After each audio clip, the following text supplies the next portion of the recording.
உறவுகள் அனைவருக்கும் அன்பான வணக்கங்க. வீடியோக்குள்ளே போகிறதுக்கு முன்னாடி உங்கள் பொண்ணான கையால் ஒரு லைக்காக போட்டு சப்ஸ்கிரைப் பண்ணி நம்ம சேனலுக்கு ஆதரவு கொடுங்க ஃப்ரெண்ட். இப்போ தமிழ்ச்செல்வி நாளைக்கு கோர்ட்டில் ஹேரிங் வருது, என்னப்பா பண்ணுறதுன்னு நம்ம அப்பா கிட்ட பேசிக்கிட்டு இருக்காங்க. அப்படியே செல்லப்பாண்டி பார்க்குறாரு, இதுக்கு என்னம்மா பண்ணுறது அப்படின்னு சொல்லிட்டு அவங்க பங்காளியை கூப்பிட்றாங்க. பங்காளியை கூப்பிட்டு வச்சு அதாவது அவங்க ஒரு சொல்கிற இடத்துக்கு போய் 3 பேர் பேசுகிறாங்க. இப்போ என்ன பண்ணலாம் அப்படின்ட்டு, நீ கவலையை விடுமா, இப்போ சக்தி உயிரோடு இருக்கானா, அவனுக்கு உறவுன்னு யாராவது இருக்காங்களா அப்படின்னு கேட்க, மாமா இருக்காருன்னு சின்ன பிள்ளைந்து சொல்லியிருக்கான், அவர் தான் அப்பப்போ எனக்கு ஆதரவு பண்ணியிருக்காருன்னு, அவர்கிட்ட போய் பார்த்து பேசினா ஏதாவது குழு கிடைக்குமா, அவன் எங்கே இருக்கான்னு சொல்லியிருக்கானா, அதுதான் தெரியலையப்பா அப்படிங்கிறாங்க. சக்தியோட ரூமு போய் பார்ப்போம் அப்படின்னு சொல்லிட்டு போகிறாங்க. அது போட்டு தொங்கிட்டு இருக்கு. இவர் போலீஸ் அதிகாரிங்கிறனால உடச்சி உள்ளுக்க போய் பார்க்குறாங்க. எல்லாத்தையும் அங்கங்கே பார்க்குறாங்க, ஒன்றுமே இல்லை. அதாவது அந்த சம்பவம் நடக்கிறதுக்கு வரைக்கும் முன்னாடி நல்லா தானே அங்கே வீடு இருக்கும், எல்லாமே தெளிவாக இருக்குது. அப்படி டக்குன்னு தமிழ்ச்செல்வி என்ன பண்ணுது, அப்பா இதுலேருந்து இது எல்லாத்தையும் முடிய எடுப்போமா அப்படிங்கிறாங்க. எதுக்குமா, இதை மறுபடியும் சோதனை பண்ணலாம்ல, இதை நம்மளாம் பண்ண முடியாதுமா அவ்வளோ சீக்கிரத்தில். இல்லைப்பா நம்ம கோர்ட்டில் கொடுப்போம், இதுவும் நல்ல ஐடியா தான் அப்படின்னு அந்த சீப்போடு எடுத்து ஒரு கவருக்குள்ளே போட்டுக்கிறாரு. அவங்க யூஸ் பண்ண சின்ன சின்ன பொருட்கள், அது நெகவட்டி இருக்குது பார்த்தீங்களா, அது முதற்கொண்டு எடுத்து வச்சுக்கிறாங்க. அதில் படி சின்ன சின்ன துகள்கள் இருக்கும் இல்லையா, அதுலேருந்து டெஸ்ட் வைக்கலாம் அப்படின்னு எடுத்துக்கிறாங்க. அவங்களோட உடைகள் எல்லாத்தையும் பார்க்குறாங்க. பார்த்தா டைரியும் இருக்குது, டைரி எடுக்கிறாங்க. என்னது டைரி இருக்குது, தமிழ்ச்செல்வி ஓடி போய் பார்க்குறாங்க. என்னம்மா நீ இதை படிச்சுக்கிட்டு நான் என்ன தேடுறோம், நாங்கள் 2 பேரும் என்னென்ன இருக்குன்னு தேடுறோன்னு அவங்களாம் தேடுறாங்க. உட்காந்துட்டு தமிழ்ச்செல்வி படிக்க ஆரம்பிக்குது. நாள் கூப்பிட்டுருக்காங்க, பாவிங்க படுபாவிங்க, அந்த ஜெனியோட அப்பன் தாங்க, அப்பன்னு நீதிமானும் என்னை கூப்பிட்டாங்க அப்படின்னு எழுதியிருக்காரு. அதாவது மறுநாள் அவங்கள மர்டர் பண்ணுறான்னு சொன்னாங்க இல்லையா, அதுக்கு நாள் நடந்த சம்பவத்தை எழுதியிருக்காரு. கூப்பிட்டு வச்சு ஒழுங்கு மரியாதை என் மகளை விட்டு போயிரு, இல்லைன்னா எதை வேணாலும் பண்ணுவேன் அப்படின்னு சொல்கிறது முதற்கொண்டு, இனி என்ன ராஜாங்க இருக்க தைரியத்தில் பேசுறியா அப்படிங்கிறதையும் என்னை போட்டு மிரட்டினாங்க. ஆனால் நான் பிடி கொடுக்கல, ஆனால் கண்டிப்பாக உன்னை ஏதாவது பண்ணிடுவேண்டான்னு சொல்லி அவ்வளோ மிரட்டினாங்க. ஆனால் இது என்ன பண்ண போகிறாங்கன்னு எனக்கு தெரியல. எனக்கு எது நடந்தாலும் இதுக்கு முழுக்க முழுக்க காரணம் என் ஜெனியோட அப்பாவும் நீதிமானும் தான் அப்படின்னு எழுதியிருக்காரு. அதுக்கப்புறம் நான் வெளியில் வந்துட்டேன். வந்ததுக்கப்புறம் அவங்க 2 பேரும் இங்கே என்ன பேசுகிறாங்கன்னு தெரிஞ்சுக்கலாங்கிறக்காண்டி நான் பின்னாடி போய் ஒளிஞ்சு நின்று கேட்டேங்க. அப்போ தான் என் தலையில் என்னமோ இறக்குன மாதிரி இருந்துச்சுங்க. அவங்க 2 பேரும் படுபாவிங்க, இப்படி இல்லாமல் ஒரு பெத்த பொண்ணுக்காண்டி தான் மேலே பழி விழுந்தாலும் பரவாயில்லைன்னு சொல்லிட்டு ஜெனி கேட்குற மாதிரி நான் பேசுவேன், அவன் மேலே எல்லா சந்தேகமும் வராத அளவுக்கு நான் பார்த்துக்கிறேன் அப்படின்னு சொல்லிட்டு அவங்க அப்பாவும் ராஜாங்கமும் சேர்ந்து பண்ணுறது மாதிரி பண்ணிவிட்டு அப்படியே உள்ளே போகிறது மாதிரி போயிட்டு வெளியில் வந்து, அதுக்கப்புறம் நான் வெளில வந்துடுவேன், ஆனால் ராஜாங்கத்தை உள்ளர வச்சிடணும், உனக்கு எத்தனை கோடி வேணாலும் தரேன்னு நீதிபதி ஜெனியோட அப்பா கிட்ட பேசினதை நான் கேட்டேங்க. அட பாவீங்களா, இப்படி இல்லாமல் இருப்பீங்க, பெத்த பொண்ணு வாழ்க்கையோட பார்க்காம இப்படி பண்ணுறானேன்ட்டு நான் நினச்சேங்க. நினச்சிட்டு அப்படி தப்பிச்சு வரலான்னு நினைக்கல, டக்குன்னு என்ன பண்ணுறாங்க, ஒருத்தன் பார்த்துட்டான். அதுக்குள்ளே நான் அங்கேருந்து எஸ்கேப் ஆகி ஓடி வந்துட்டேங்க. இங்கே வந்து வீட்டுக்குள்ள வந்து உட்காந்துக்கிட்டேன். ஆனால் என்ன நடக்குமோ ஏது நடக்குமோன்னு தெரியலைங்க. எனக்கு என்ன நடந்தாலும் சரிங்க, அதுக்கு காரணம் ஜெனியோட அப்பாவும் அந்த நீதிமான் தாங்க அப்படின்னு எழுதி வச்சுட்டு எழுதிடுறாருங்க. எழுதுனதோடு அதாங்க கடைசி. அதுக்கப்புறம் தாங்க இவரை காடு மாற்றி ஏதோ கடத்திருக்கிறாங்க. அப்படியே அப்பா அப்படின்னு சொல்லிட்டு, வாங்க சித்தப்பா அப்படின்னு சொல்லி வேகமாக வர, என்னாச்சியா அப்படின்னு வாங்க பார்க்குறாங்க. படிச்சுட்டு, ஐயோ அப்போ இவங்க 2 பேரும் தான் பேசி வச்சு பண்ணியிருக்காங்க, நாளைக்கு செங்கச்சோலைக்கு வர வச்சு அவன் தான் பண்ணதான் எல்லாம் பண்ணிடுவான், நீ தைரியமாக போயா நான் நீதிமன்றக்கேன் பார்த்துக்கிறேன் அப்படின்னு அவர் சொன்னது முதற்கொண்டு எழுதியிருக்கான். அப்போ இது எல்லாமே அவங்க 2 பேரும் பண்ணதா, இதை சும்மா விடக்கூடாதுன்னு சொல்லிட்டு தமிழ் என்ன பண்ணுது, இப்போ நம்ம சொன்னோம்னா அவங்க உஷாராயிருவாங்க, நம்ம கண்டிப்பாக கோர்ட்டில் தான் சொல்லணும் அப்படின்னு இருக்காங்க. அடுத்து எல்லாம் ரெடி ஆயிருதுங்க. கோர்ட்லேயும் வாதாடுறாங்க. எல்லாம் அம்புட்டும் சாட்சியங்களும் ராஜாங்கத்துக்கு ஆதாரம் இல்லாமல் எதிராக இருக்குது. அவர் எவ்வளோ சொல்லி பார்க்குறாரு நான் எந்த தப்பும் பண்ணலேன்ட்டு. ஆனால் கோர்ட் என்ன பண்ணுது, சாட்சியும் ஆதாரம் தானே பண்ணும், தீர்ப்பையும் கொடுக்குதுங்க. 7 வருஷம் சிறை தண்டனைன்னு சொல்லி முடிக்கையில் எல்லாம் வந்துடுறாங்க.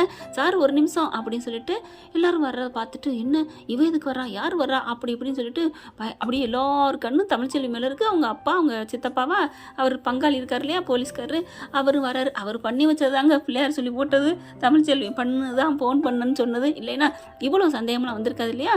இப்போ என்னம்மா என்ன விஷயம், நான் தீர்ப்பு சொல்ல போகிறேன், ஐயா மன்னிச்சுக்கணும், தீர்ப்பு சொல்கிறதுக்கு 1 நிமிஷத்துக்கு முன்னாடி வரைக்கும் குற்றவாளி தப்பிச்சாலும் நிரபராதி வந்து மாட்டிக்க கூடாது இல்லையா அப்படின்னு சொல்ல, என்னம்மா நேரத்தை வீணடிக்க பார்க்குறியா, சார் அதெல்லாம் முடியாதுங்கய்யா, இந்த அம்மாவை வந்து எதுவும் சொல்லக்கூடாது அப்படின்னு அந்த தரப்பு வக்கீல் சொல்ல, ஏன் பதறீங்க தமிழ்ச்செல்வி கேட்குதுங்க. உங்களுக்கு எப்போ சட்டம் இருக்குது தெரியுமா, அவங்க வாதாடலாம், தனி மனுஷன் தனக்காகவும் எதுக்கோ வாதாடலான்னு இருக்கு கணக்கு அப்படின்னு சொல்ல, அப்படியே நீதிபதி ஆர்டருங்கிறாரு, நீங்கள் வாதாடுங்கம்மா, என்ன சொல்ல வரீங்க அப்படின்னு சொல்ல, தமிழ்ச்செல்வி தான் கண்டுகிட்டது போய் பார்த்தது எல்லாத்தையும் எடுத்து வைக்கிறாங்க.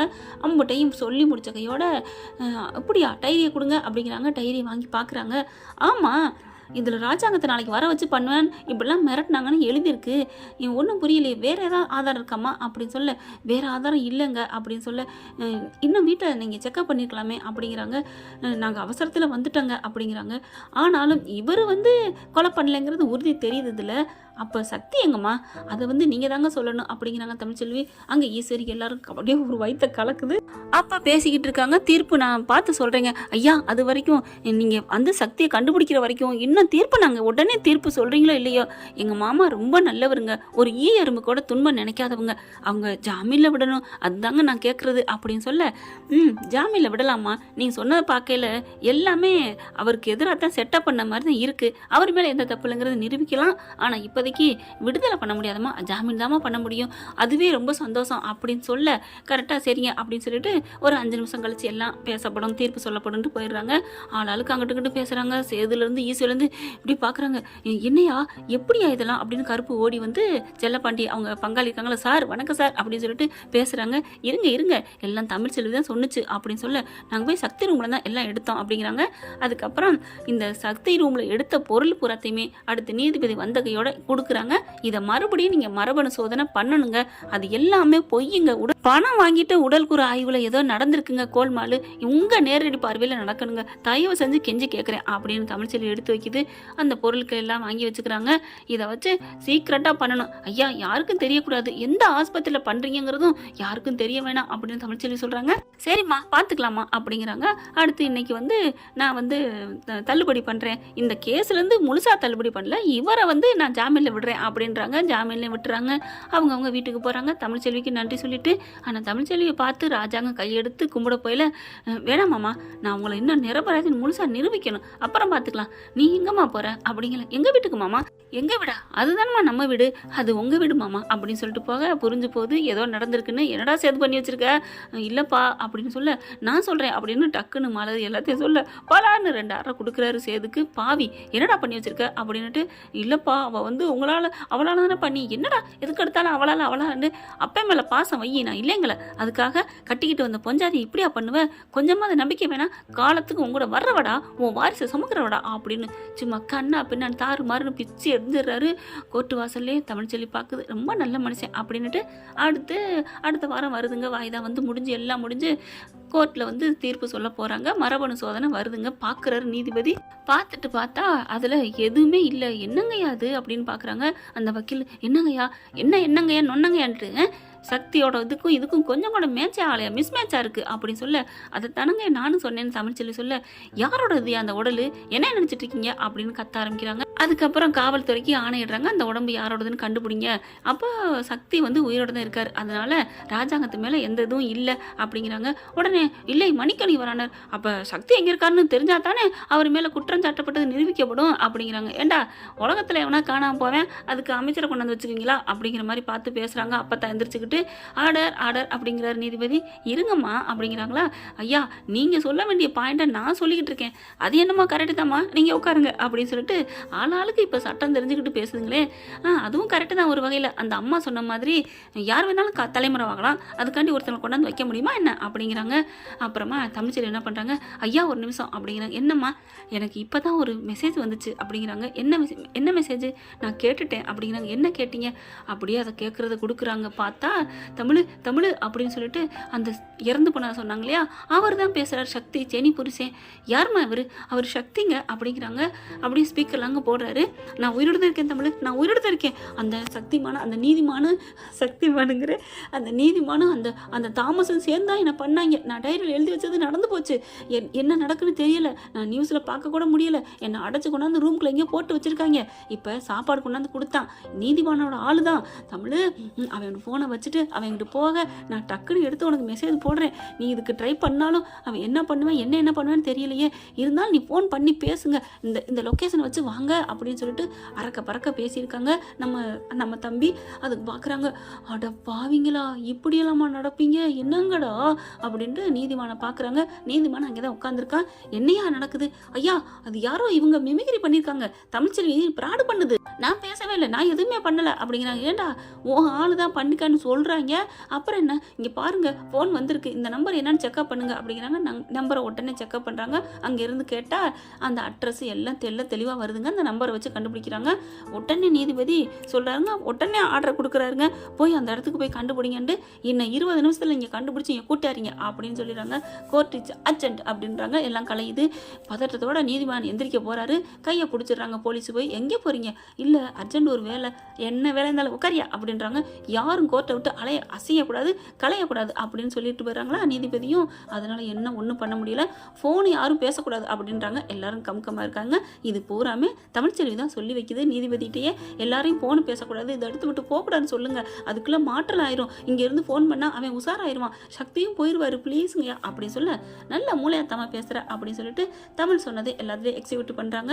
அங்கேருந்து ஒரு 10 போலீஸ் பறக்கும்போட பறந்து போகுதுங்க. அந்த அட்ரஸை கண்டுபிடிச்சி அப்படியே போனால் அவங்க உள்ளுக்கு உட்காந்துட்டு இருக்காங்க. டேய் சாப்பிட்டியாடா, தின்னுடா அப்படின்னு சொல்லிட்டு இருக்கல. டொட் கதவு சத்த யார் அப்படிங்கிற மாதிரி மெல்ல ஓட்டம் துவாரில் பார்க்குறாங்க. ஐயோ போலீஸு, டேய் போலீஸுக்கு நீ சொன்னியடா, யாரா எப்படா இவன்னு கத்த, திறக்கிறியா இல்லை உடைக்கணுமா, ஒட்டச்சுன்னா உனக்கு அடிதான் அப்படிங்கல. இவங்க என்ன பண்ணுறாங்க, 2 பேர் இங்கிட்ட அங்கிட்டு ஒரு பெரிய கம்பு வச்சுக்கிறாங்க.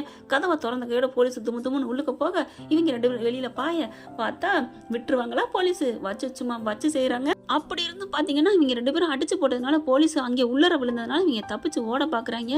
அங்கே தமிழ்ச்செல்வியோட தங்கச்சியும் அவங்க அம்மாவும் பெரிய ஒரு மூங்கி கம்பை வச்சு அவங்க மண்டையில் படார்னு போட்டு சாச்சிடுறாங்க. மேனு விழுகிறாங்க. அடுத்து உள்ளுக்க போன போலீஸு சக்தியை காப்பாற்றி வெளியே கூட்டிடுறாங்க. என்னங்க இப்படிலாம் நடக்குது அப்படின்னு சொல்லிட்டு, எப்படிம்மா தப்பிச்சு ஓடிட்டாங்கன்னு சொல்லிட்டு ஒரு கவலையோட போலீஸ் வந்தா இவங்க 2 பேரும் வீர பெண்மணி அப்படியே முடிச்சு வச்சுட்டாங்க சோழியை. என்ன இது அப்படின்னு பார்க்க, எப்படிம்மா நீங்கள் இங்கே வந்தீங்க அப்படின்னு சொல்ல, இல்லை கோச்சுக்க கூடாது அப்படிங்கிறாங்க. எப்படி என்ன சொல்லுங்க அப்படிங்கிறாங்க. என் பொண்ணு உள்ளுக்க போயிலே ஃபோன் பண்ணிவிட்டு அதை மறைச்சி வச்சுக்கிட்டு தான் போனான். ஆனால் அங்கே யாரும் பார்க்கக்கூடாது பேசக்கூடாதுன்னு சொன்னாலும் அவள் ஏற்கனவே உள்ளுக்க போனதுலேருந்து எது வேணாலும் நடக்கலாம், நீங்கள் வெளியே நில்லுங்க, போலீஸ் வெளியில் வருவாங்க கண்டுபிடிக்கிறதுக்கு, அப்போ அவங்க பின்னாடியே போயிட்டு ஏதாவது உதவி பண்ணுங்கம்மான்னு என் பொண்ணு சொன்னான் அப்படின்னு சொல்ல, அதனால தான் அவங்க பின்னாடியே வந்தோம். சூப்பர்மா நீங்கள் வந்ததுனால எவ்வளோ பெரிய நல்லது நடந்திருக்கு அப்படின்னு சொல்லிட்டு கிளம்புறாங்க. அம்மா எங்கே போகிறீங்க? இல்லை கோர்ட்டுக்கு தான். வாங்க எங்கள் வண்டியில். இல்லைங்க பரவாயில்ல, அட வாங்கம்மா அப்படின்னு வண்டியில் ஏற்றிட்டு போகிறாங்க. கோர்ட்டுக்கு போனால் எல்லாம் இறங்கி போகிறாங்க உள்ளுக்குள்ளே. என்ன இது, தமிழ்ச்செல்வியோட அம்மாவும் தங்கச்சியும் வராங்க. தமிழ்ச்செல்வி அப்படியே சிரிச்சுக்கிட்டே இருக்குது. யாரும் எதுவும் பேசக்கூடாதுங்கிறதுனால ஜாடையிலே அப்படின்னு பாட்டிக்கு சொல்லிக்கிட்டு இருக்கு. அடுத்து எல்லாம் வராங்க. இவன் ஏன் வர ஒன்றும் புரியலையே அப்படின்ட்டு இருக்காங்க. இது பூரா ஈஸ்வரி தாங்க புலம்பி தள்ளுது. கோர்ட்டில் நீதிபதி முன்னாடி எல்லாத்தையும் ஒப்படைக்கிறாங்க. பார்க்குறாங்க. பார்த்துட்டு எல்லாரும் அதிசயிக்க ராஜாங்கத்துக்கு தூக்கி வாரி போடுது. அப்பாடா கடவுளேன்னு நன்றி சொல்கிறாருங்க. ஏன்னா தன் கையால் ஒரு உயிர் போயிடுச்சுன்னு நினச்சி ரொம்ப அந்த வெள்ளை அவர் போடுற ட்ரெஸ்ஸு மட்டும் வெள்ளை, அவர் உள்ளமும் வெள்ளைன்னு தான் சொல்லணும். அவர் வேலை வாட்டி பார்க்குறது இல்லை, அதையும் சொல்லிக்கலாம். இதுக்கு ஒரு கவிதை சொல்லணும்னா, ராஜாங்கம் நீ போடுற ட்ரெஸ்ஸோ வெள்ளை, உன் மனசில் கள்ளங்கவடம் இல்லை, ஊருக்குள்ள உனக்கு வேலை வெட்டி இல்லை அப்படிதாங்க சொல்லணும். இப்போ நீதிபதி எல்லாத்தையும் பார்த்து விசாரிக்கிறாங்க. நான் தாங்கய்யா சக்தி அப்படின்ட்டு இந்த நீதிமானம் அந்த ஜெனியோட அப்பா வந்து என்னை பழி வாங்கினாங்க. பாவங்க இந்த ஐயா, இவர் மேலே எந்த தப்பு இல்லை, இவரை வர வச்சு பிளான் போட்டு தாங்க இந்த மாதிரி பண்ணாங்க அப்படிங்கிறாங்க. அப்படியே ஆடி போகிறாரு. நல்ல வேலைங்க, ஒரு நல்ல மனுஷனுக்கு நான் தப்பான தீர்ப்பு சொல்ல இருந்தேன், என்னை காப்பாற்றிருக்கமா, நீ காப்பாற்றினது ஒருத்தரை மட்டும் இல்லை 2 பேரை அப்படின்னு தமிழ்ச்செல்வி சொல்ல அப்படியே ஆடி போகிறாங்க. தமிழ்ச்செல்வி என்னம்மா பார்க்குற, அவரையும் என்னையும் தான் காப்பாற்றிருக்க அப்படின்னு சொல்லிட்டு, உன்னை நான் பாராட்டுறேம்மா, நான் குடியரசுத் தலைவருக்கு நான் உனக்கு பரிந்துரைக்கிறேன், சிறந்த குடிமகள் தமிழச்சின்னு உனக்கு பட்டம் கொடுப்பாங்க. ஐயா அதெல்லாம் இருக்கட்டுங்க, நன்றிங்க, எங்கள் மாமா விடுதலை செய்யுங்க. அம்மா இனிமே என்னம்மா உள்ளங்கைக்கு கண்ணாடி எதுக்கு, அதெல்லாம் நல்லா முன்னாடி வச்சு பார்க்கலாம், நான் இப்போவே தான் எழுதிடுறேன் அப்படின்னு சொல்லிட்டு டாடா அப்படின்னு எழுதிடுறாருங்க. எழுதிட்டு ராஜாங்கம் பேச்சே இல்லைங்க, அவர் விடுதலைங்க. என்னங்க விடுதலை, அவரை நாங்கள் கைது பண்ணதுக்கு நாங்கள் தான் மன்னிப்பு கேட்குறோம் கோர்ட்டே அப்படி சொல்லிட்டு உங்களுக்கு அப்படிங்கல. ஐயா இன்னொன்று என்னம்மா, இன்னும் என்ன இருக்குது வக்கீலம்மா அப்படின்னு கேட்க தமிழ்ச்செல்வி என்ன பண்ணுறாங்க, இல்லைங்க அவருக்கு பதவியெல்லாம் அப்படிங்கல, அதுக்கெல்லாம் கண்டிப்பாக தேடி வரும், நான் இப்போ அறிக்கை கொடுத்துருவேன், எல்லாரும் காரடியில் வந்து ஏங்கச்சிக்குவா ஓங்கச்சிக்குவான்னு இப்போ நீங்கள் வீட்டை விட்டு வெளில போங்காட்டி இப்போ கோட்டை விட்டு வெளில வரல வந்துருவாங்கம்மா, இது லைவாக போயிருமா, அந்த அமைச்சர் பொண்டாட்டி உங்களை கேவலமாக பேசிட்டாங்கல்ல, ஆமாங்கய்யா கண்டிப்பாக உங்கள் மாமனாருக்கு வேலை கிடைக்கும் அப்படின்னு நீதிபதி சொல்லிடுறாங்க. எல்லாம் முடிஞ்சது. நீதிமானம் தூக்கி கூண்டில் வச்சுடுறாங்க. ஏன்டா அப்படிலாம் பண்ணன்னு செம்மையா வச்சு வாங்குறாங்க. இப்போ ஈஸ்வரி எப்படி மாட்ட போகுது அது கதை அப்புறம் இருக்குங்க. ஓகே ஃப்ரெண்ட்ஸ் பார்க்கலாம், இப்படி வேணும் நல்லா தானே இருக்கும். தேங்க்யூ. இந்த வீடியோ உங்களுக்கு பிடிச்சிருந்தா தயவு செய்து லைக் பண்ணுங்க. இன்னும் அப்டேட்ஸ்க்காக சேனலை சப்ஸ்கிரைப் பண்ண மறக்காதீங்க. நம்ம கிட்ட இருக்க எல்லா சேனல்ஸோட லேட்டஸ்ட் வீடியோ அப்டேட்ஸ்க்காக மேல ரைட் சைடுல காட்டுற லிங்கை கிளிக் பண்ணி வாட்ஸ்அப் குரூப்ல ஜாயின் பண்ணுங்க. உங்களிடம் விடைபெறுவது நான் உங்கள் மெஹர்.